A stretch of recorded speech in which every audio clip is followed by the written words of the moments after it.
এই তিনজন কি হয় আপনার? খেয়া দেখে কি মনে হচ্ছে? ছেলে? বাহ মাশাআল্লাহ। আপনারা টিকিট করছেন? না, গরিব মানুষ তো। টিকিট ছাড়া যাবেন কিভাবে?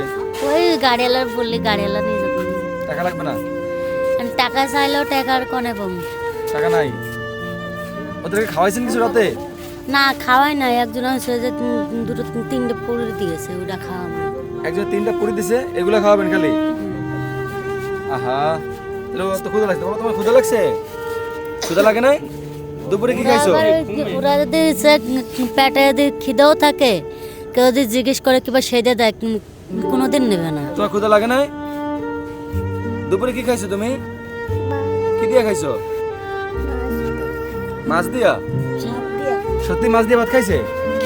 মাছ কোনো পাবো? হ্যাঁ, মাছ কোথায় পাবেন? তাই কি দিয়ে খাইছে ভাত? শাক ভাজি দিয়ে। শাক ভাজি দিয়া? মেয়েদের 7-8 দিন ধরে কিচ্ছু খাই না। আপনি 7-8 দিন ধরে কিছু খান না? আমার বাচ্চাটা বাচ্চারা 7-8 দিন ধরে কিছু খায় না কেন? অসুস্থ, 7-8 দিন ধরে আমি এত কিছু করছি, কিছু খাচ্ছে না। ডাক্তার দেখাইতে পারেন না?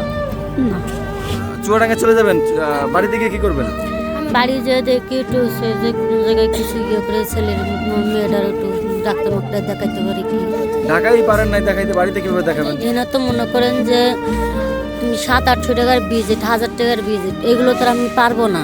আর দেশে মনে করেন যে একটা হচ্ছে কম দামের একটা ডাক্তার বাড়ি নিয়ে গেলেও যাই হোক একটু ধার বাকিতে আমি দেখাইতে পারবো। আর এই ঢাকা শহরে তো আমার কেউ চেনে না যে আমার হচ্ছে ধার বাকিতে আমার ওষুধ দেবে।